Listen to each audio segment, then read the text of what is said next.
Okay. Ring, ring, ring. Who's this? Hello? Hello, Sydney. No, this is James. What's your favorite Scream movie? Well, I'm not gonna spoil that now. I'm actually just about to rank every single Scream movie. You know what? I'll keep you on the line so you No, can find don't out do that. which film is my favorite along with everyone else. Is that cool? Don't do this. These callers are crazy nowadays, aren't they?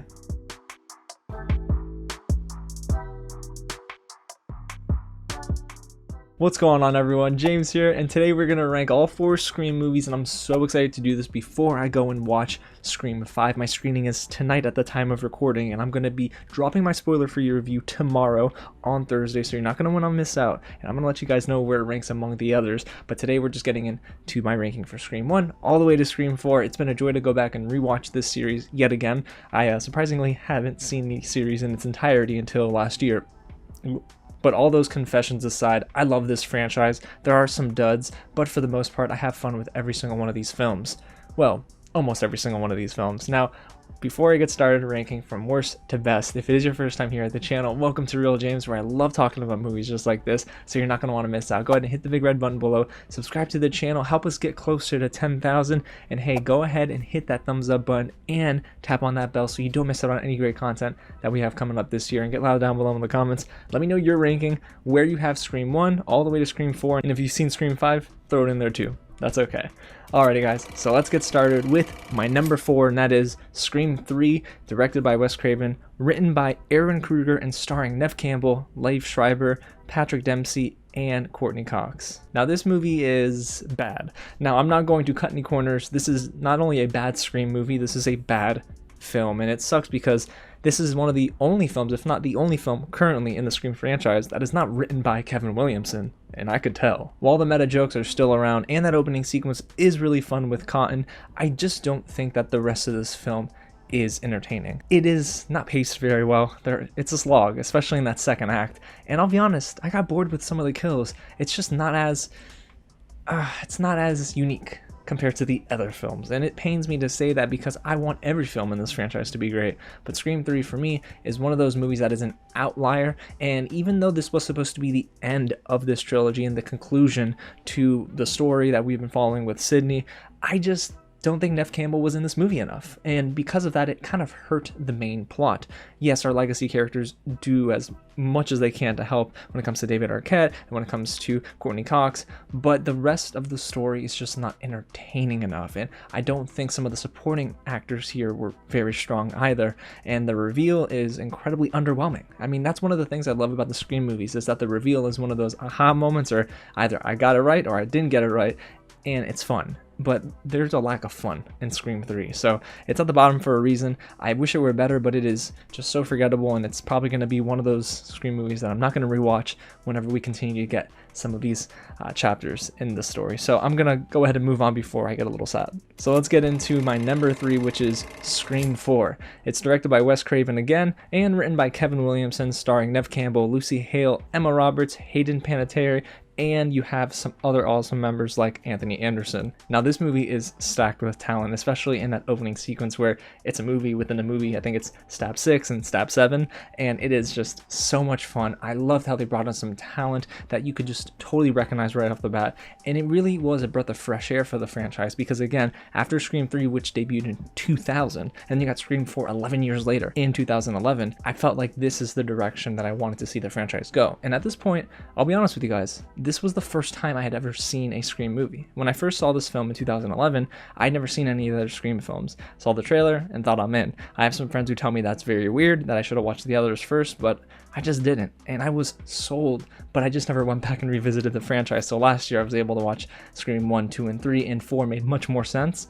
But man, Scream 4 just really works, from the score by Marco Beltrami and the writing. I mean, it's finally a coherent story that is fun and playful, and it really tries to rectify the wrongs in Scream 3. You don't get bad performances from anyone, and you also get meta humor that is not laid on too thick, and the kills are shot so well. And I'm not gonna lie, that ending, yeah, that was a lot of fun. Even though it does borrow a little bit from Scream 1 and 2, it's still fresh. I love this installment in the franchise, and it really is one of those like 4.5 out of 5 kind of films for me. So even though it's number 3, it's definitely not bad. So let's get into my number 2, which is Scream 2, directed by Wes Craven, written by Kevin Williamson yet again, starring Neve Campbell, Jada Pinkett Smith, Omar Epps, and Elise Neal. Now before I even get started, guys, Elise Neal was incredible in this film. I loved her and Neve Campbell's chemistry together, and even Elise Neal on her own was just so good, and she's one of my favorite characters in this franchise, so it was so neat that they gave her that kind of center stage in some moments. But yes, Scream 2 is such an excellent film, and I'm not gonna lie to you guys, after watching Scream 1 and jumping right into Scream 2, it was pretty great. There's a lot that it borrows from Scream 1, but I love how it continues Sidney's story in a unique way, and it also challenges the viewer to really get a deeper dive into the characters and their psyche. That's the one thing that I feel like Scream 1 was lacking, which was kind of those more emotional, grounded moments. Yes, it was hokey, it was campy, and it works just fine, don't get me wrong, but I felt like if you're gonna go in the direction of a sequel, we need to learn more about Sidney. We need to learn more about these characters, Gale and Dewey, and that's what this film does. It actually allows us to peer into the mindset of these characters, and they're struggling with PTSD, they're struggling with a lot of different, I don't know, I wanna say like challenges, right, that they experienced from the first film, because now they can't even sleep well. Every time there's a killing, they always think, oh, Ghostface is back. So it's like they can't even go anywhere without looking over their shoulder, and I definitely felt that as a viewer in Scream 2, and that's why I love this film so much. And don't get me wrong, y'all, again, opening sequence, fantastic. All the kills, incredible. And I just think that the movie works so well as a direct sequel after the first movie. But that leaves us with the number 1 film in the Scream franchise up to this point, which is Scream 1 in 1996, directed by Wes Craven, written by Kevin Williamson, starring Neve Campbell, Courtney Cox, David Arquette, and Skeet Ulrich. There's a lot to talk about with this movie. I love this film. Even Matthew Lillard's performance is great as Stu. But Scream 1 is one of those films that I feel like is a staple in the horror genre. It is a classic for a reason. It's a 5-star movie. It is just expertly directed by Wes Craven. There's so much to love here because it borrows some elements that otherwise would probably feel a little cheap in other movies, but because of Wes Craven and Kevin Williamson teaming up and making this film so campy, and it's very meta, I mean, it just works so well. I think Neve Campbell does a great job at cementing her role as an icon in the horror genre, and I mean, Courtney Cox, she's just so consistent in this series. I mean, it's not just Scream 1 that she's great in. She's great in all these films. And David Arquette does an amazing job as Dewey and probably is the most relatable character for me, not gonna lie. But of course, the kills felt so brutal. The twist at the end was so unique, and I loved exactly what they were able to do with Skeet Ulrich and, of course, Matthew Lillard. Man, it's just zany. It's over the top, and I even love Rose McGowan's performance here as Tatum. She's so great in this film. Even though, yes, she gets the short end of the stick in the middle of the film, I still think that this movie is excellent. It's a cornerstone film for the slasher subgenre, but it is, as a horror movie, just excellent. For me, it's a perfect horror movie. I have fun with it every time I watch it, and I pick out something new to love, whether it be the cinematography, the score, the direction, or even just some of the performances among our supporting cast, because our leads, just excellent. And then there are some performances on the side that I'm like, you know, they just get better and better with every rewatch. And that's what makes me so curious about how they're going to handle Scream 5, because we had an 11-year break between Scream 3 and Scream 4, and Scream 4 was excellent. Now we have another 11-year break between Scream 4 and Scream 5, so are we getting another excellent sequel? And I'm hoping we do. I'm hoping this positive trend continues, because this franchise is one that I'm always going to root for, and with the directors from Ready or Not directing Scream 5 and the OG cast coming back, plus some newcomers like Jenna Ortega,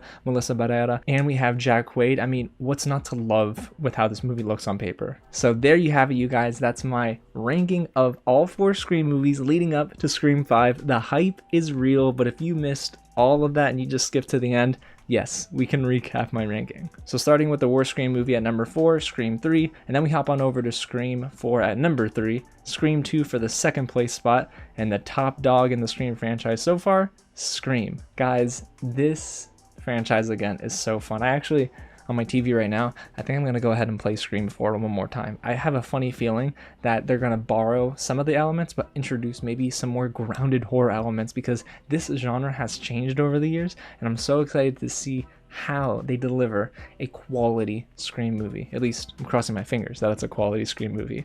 So there you have it, you guys. That's my real ranking of the Scream franchise. Again, if you haven't already, go ahead and hit the big red button below, subscribe to the channel, tap on that bell, and hit the thumbs up button because I can't wait to hear your thoughts, see your rankings down below, and to get into Scream 5. My review again drops tomorrow, and I'm curious, does Scream 5 get into that 3-2 spot? Does it get close to number 1? Maybe it's the best in the franchise. Okay, no. I gotta not get ahead of myself here. Alrighty, everyone. Thanks so much for watching, and I'll catch you at the next screening. Oh, shoot. Guys, Ghostface is still on the line. Did you enjoy my number 1? No? You like Scream 3?